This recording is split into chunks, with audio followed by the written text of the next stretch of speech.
इसलिए कहता हूं माताओं, तुम्हारे जीवन की परंपरा बहुत अच्छी है। ये सुबह 4 बजे जग जाती हैं, स्नान करके देवी दुर्गा के मंदिर में दर्शन करने पहुंचती हैं, इनकी परंपरा है। ये सबसे पहले जो है मंदिर में दर्शन का संकल्प लेती हैं। अब भले ही बदलती जा रही हो परंपरा नई पीढ़ी में, तो हम कह नहीं सकते, लेकिन सही बात तो यह है कि स्नान करके शिव मंदिर में जाएंगी, दुर्गा देवी के मंदिर में 1 लोटा जल जरूर चढ़ाएंगी कि नहीं। जब ये सो के जगें तब चेहरा देखना, और मंदिर में जल चढ़ा के आवे दर्शन करके फिर चेहरा देखना है, अंतर हो जाएगा। क्यों? दर्शन करने से हमारे चेहरे में क्या आ जाती है? उपासना प्रवेश कर जाती है। दर्शन करने से संसार को हम आंखों से देखते हैं तो चेहरे पर वासना आ जाती है। जब इन आंखों से हम भगवान को देखते हैं तो उपासना आ जाती है, वासना दूर हो जाती है। चेहरे पर क्या आ जाती है? उपासना आ जाती है प्यारे। इसलिए मैं कह रहा हूं, ध्यान से सुनना, भगवान का दर्शन चाहे स्त्री हो, चाहे पुरुष हो, चाहे बूढ़ा हो, चाहे बालक हो, कोई भी हो, अबाल वृद्ध नर नारी, बोलो भगवान का दर्शन करना चाहिए कि नहीं करना चाहिए? क्यों करना चाहिए? क्योंकि दर्शन करने से, भगवान का दर्शन करने से उपासना हमारे जीवन में आ जाती है। हमारा व्यक्तित्व उपासना युक्त हो जाता है, उपासना युक्त हो जाता है हमारा व्यक्तित्व। इसलिए भगवान का दर्शन करना बहुत जरूरी है। गांव गांव में मंदिर बनाए जाते हैं कि नहीं?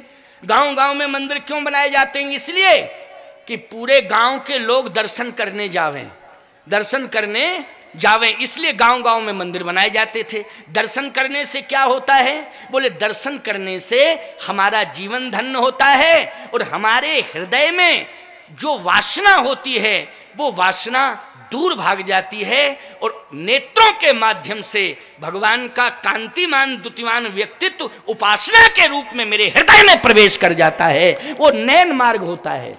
आइए नैन मार्ग की चर्चा में पुष्पवाटिका में सुनाऊं आपको। नैन मार्ग की अंतिम 10 मिनट, अंतिम 10 मिनट हैं। 10 मिनट के बाद में फिर जो है आरती की व्यवस्था लगेगी। ये सब कल से तो प्रवचन ऐसा है कि जल्दी आ जाऊंगा मैं, कोई देर ही में आऊं क्या? जल्दी आ जाऊं और थोड़ा जल्दी ही सभा को विश्रामित कर दूं, जिससे दूर दूर से लोग आए हैं, क्योंकि गांव के ही लोग थोड़ी हैं, बहुत दूर दूर से आए, कवर्धा से भी आप आए हैं। ये लालजी चंद्रवंशी, इनके गांव तो एक बार हम कथा भी कराए हैं। क्यों भाई? वो गांव कौन सा पास में ही है गांव? कपरी गए थे यहाँ।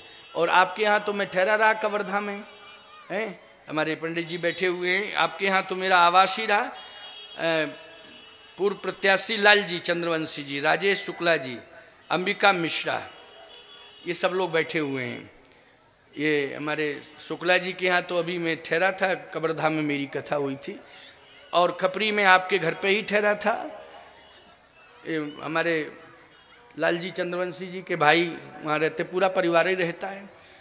तो और आप कौन हैं? अंबिका मिश्रा आप हैं? कौन है अंबिका जी? अंबिका मिश्रा का नाम लिखा हुआ है, जब है ही नहीं तो नाम कैसे लिख दिया हैं? अच्छा अच्छा, चले गए हैं, चलो ठीक है, नाम तो रह गया, वो चले गए, नाम तो रह गया। तो आइए सुनिए जरा, भगवान की बहुत बड़ी कृपा। अंतिम 10 मिनट की बात सुन करके फिर विश्राम दूंगा वाणी को, क्योंकि फिर तो 5 मिनट कम 6 ही हो जाएगा, है नहीं? 6 बजे तक का ही मैंने कहा था। आइए सुनिए अंतिम 5-7 मिनट 8 मिनट की बात, कि वो दर्शन करके जब पहुंची सखी तो तासु दशा देखी सखिन, सखियों ने उसकी दशा देखी। बोले दशा कैसी है? कहा वो परमहंस वृत्ति में आ गई। देखो भगवान का दर्शन करने पर परमहंस वृत्ति हो जाती है। बोलो हो जाती है कि नहीं हो जाती है? जैसे जगत में रहो तो जगत में भी रहो तो हंस बन के रहो प्यारे। हंस बनने का अर्थ जानते हो क्या है? हंस बनने का अर्थ ये है कि हंस नीर और क्षीर का भेद जानता है। बोलो जानता है ना? हंस कहाँ रहता है? मानसरोवर में रहता है। मानसरोवर में रहता है और क्षीर और नीर का भेद जानता है। बोलो जानता। और जब भी वो ग्रहण करता है तो नीर को अलग कर देता है, क्षीर क्षीर ग्रहण कर लेता है, और अन्य सरोवर में जो भी होते उनको स्पर्श नहीं करता, केवल मोती मोती चुन लेता है। क्यों भाई? पीने के लिए, खाने के लिए मोती है, हंस के लिए खाने के लिए मोती है, और पीने के लिए दूध है, क्षीर उसको कहते हैं। क्या कहते हैं? दूध, क्षीर। क्षीर ही पीता है। और पाता क्या है?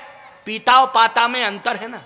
पाना मानी खाना, और पीना मानी वो नहीं है, तुम समझो ये। समझ गए हो? थोड़ा समझने की कोशिश किया करो, बड़े समझदार हो आप लोग, है नहीं? लेकिन बात ये है कि पीने के लिए दूध पीना है। हंस क्या करता है? दूध पीता है। खाता क्या है? मोती खाता है। बोलो, खाता है कि नहीं खाता है मोती? मोती होता है धवल, सफेद होता है ना। मोती का रंग कैसा होता है? सफेद धवल। धवल मानी पवित्र।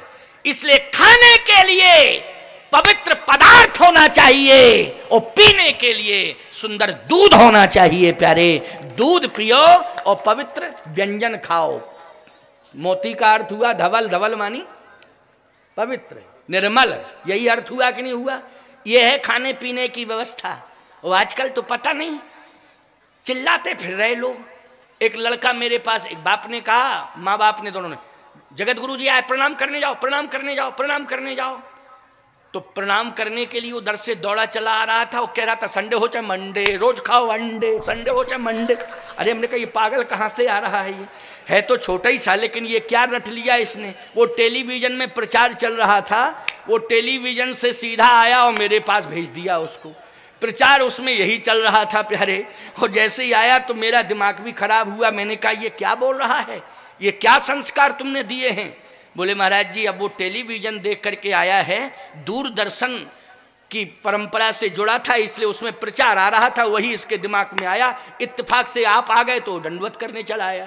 तो हमने कहा वो दूर के दर्शन से इसे दूर करो, पास के दर्शन से जोड़ दो।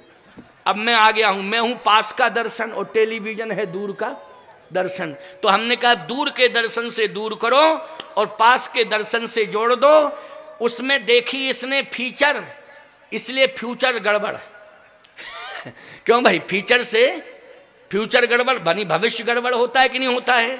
बस तुम तो संत महात्माओं से जोड़ो, ग्रंथों से जोड़ो, और देखने के लिए अगर संसार में वास्तव में देखने के लायक अगर कोई है तो वो रामचरितमानस की चौपाइयां हैं प्यारे। देखिए भी और पढ़िए भी, और पढ़ने के बाद हृदयस्थ भी करिए।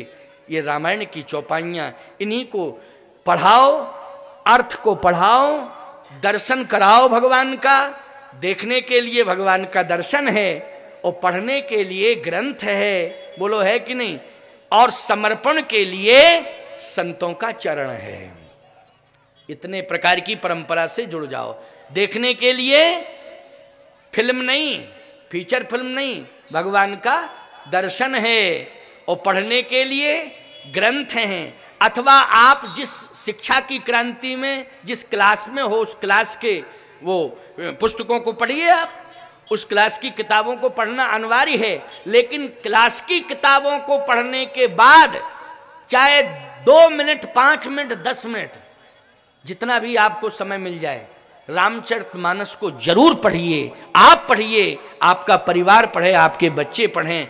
निश्चित रूप से बच्चा किसी भी क्लास में पढ़ता हो, वो अपने सब्जेक्ट की किताबों को पढ़े, लेकिन पढ़ने के बाद रामायण की 5 चौपाइयां पढ़ के जरूर सोए। वो कभी फेल नहीं हो सकता है। ये मैं प्रमाण दे रहा हूं, सिग्नेचर करके दे दूंगा। ले लीजिए, मेरा हस्ताक्षर ले लीजिए, लेकिन वो नित्य का नियम बना ले। ये रामचरितमानस महामंत्र हैं। ये महामंत्र ही सरस्वती जी को प्रेरित करते हैं। और सरस्वती जी अगर प्रसन्न हो गई तो बोलो कोई बच्चा फेल हो सकता है? जल्दी बताओ। सरस्वती जी अगर प्रसन्न हो गई तो किसी माई के लाल में ताकत नहीं है कि फेल कर दे, हैं? इसलिए मैं कहता हूं कि इन महामंत्रों से सरस्वती जी प्रसन्न हो जाती हैं।